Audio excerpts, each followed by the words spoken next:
आज काहींचं हिंदू प्रेम हिंदुत्वाचं प्रेम जागृत झालेलं आहे. स्वातंत्र्य शिवतीर्थ भारत जोडो न्याय यात्रा सभा होण्यापूर्वी उद्धव ठाकरे ते राहुल गांधी यांना सावरकर यांच्या स्मारकावरती घेऊन जावे. कसं आहे की ही जी बोलतायत ना, मग आज असा प्रश्न पडतोय, माझंच म्हणणं आशिष शेलारजीला आहे की आपण सत्तेमध्ये होता, आपण वीर सावरकरजींना सर्वात प्रतिष्ठितला असलेला पुरस्कार भारतरत्न पुरस्कार हे 10 वर्षामध्ये ते का देऊ शकले नाही आहे. हे सांगणारे बोलणारे दात आणि सांगणारे होत हे वेगळे आहेत.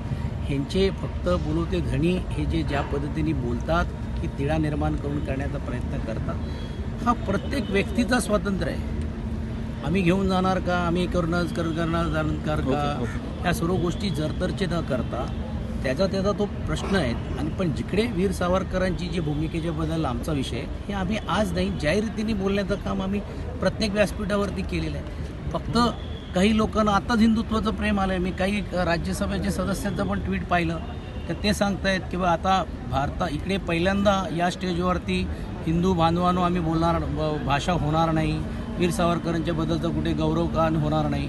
पण त्यांना हे विसर का पडला ह्याचंही उत्तर त्यांनी द्यावं ना.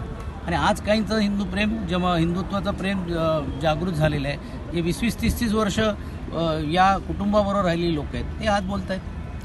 यापूर्वी या ठिकाणी शिवसेनेची दसरा मेळावा होता, आज काँग्रेससोबतची ही सभा होते. काय आनंदाचा क्षण या एका गोष्टीसाठी आहे की पहिल्यांदा हुकुमशाही विरुद्ध लोकशाही ही जी संकल्पना आम्ही जी नेहमी म्हणत होतो आणि बोलत होतो, आज त्याला निवळ फक्त राज्यापुरता नाही तर देशावरती पण देखील साथ मिळते. आणि ती भारत जोडोच्या माध्यमातून त्याला आज एकत्रित आणण्याचा प्रयत्न होतो. आणि म्हणून मला असं वाटतं की ज्यावेळी एक लढाई आम्ही एका वेगळ्या व्यासपीठावर लढतो, दुसरे काही वेगळ्या व्यासपीठावर लढतो, ते सर्व एक व्यासपीठ एकत्रित यायला पाहिजे. हा दृष्टिकोन ठेवून पूर्ण ताकदीने या रॅलीमध्ये पण सामील होण्याचा निर्णय आदरणीय पक्षप्रमुख उद्धव बाळासाहेब ठाकरे यांच्या सूचनेप्रमाणे आदेशाप्रमाणे घेण्यात आले. आणि ज्या अर्थी आमचे नेते या व्यासपीठावर ज्यावेळी ते असतील त्यावेळी आमची लोकांची उपस्थिती आणि आमच्या सर्व लोकांची ताकद पण तेवढीच गरजेची आहे. आणि म्हणून तो एक मोठा आज कार्यक्रम या निमित्ताने जो निर्माण होतो आहे त्याला पाठिंबा देण्यासाठी आम्ही सर्वजण एकत्रित आलेलो आहोत.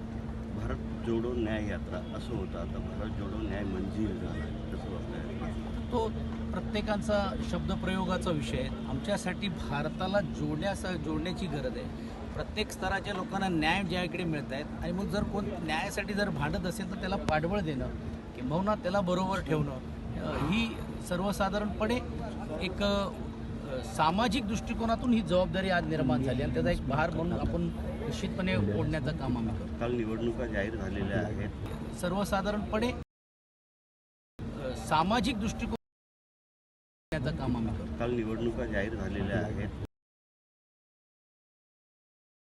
सामाजिक दृष्टिकोनाचं काम आम्ही करतो. काल निवडणूक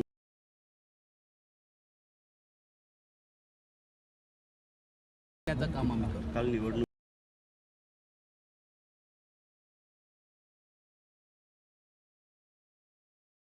करून घ्यायचं आहे ते आपण शेवटपर्यंत त्यांच्याशी बोलू, त्यांची चर्चा करून करण्याचा प्रयत्न होतो आहे. आणि त्या 2-3 दिवसामध्ये त्या निर्णायक दृष्टिकोनातून निर्णय लागेल. आपण काल परवा पण जर पाहिलं असेल की नाना पटोलेजी असतील, संजय राऊतजी असतील आणि जयंत पाटील साहेबांनी पण संयुक्त रीतीने आपल्या सर्वांच्या समोर जात असताना सांगितलं की हा तिढा राहिला नाही आहे, सुटलेला आहे. 1-2 सीट्सबद्दल ते अंतिम निर्णय होईल.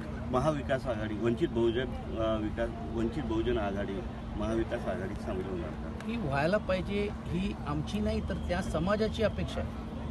आज मोठ्या प्रमाणावरती गावागावामध्ये मागासवर्गीय समाजाची लोक खालच्या स्तरावरती जाऊन काय प्रतिक्रिया देते हे सर्वच राजकीय पक्षांनी बघायला पाहिजे. निवळ फक्त मागासवर्गीय नाही, प्रत्येक गरीब समाज, प्रत्येक वर्गातला समाज हा आता या विषयावरती बोलायला लागला. आणि म्हणून जसं आज आम्ही इकडे सामील झालेलो आहोत तसं प्रत्येकाने पण सामील त्यांना समाज सांगेल व्हायला पाहिजे. आणि म्हणून मला असा अपेक्षा आहे आणि आशा आहे की तेही याच्यामध्ये समावेश होतो.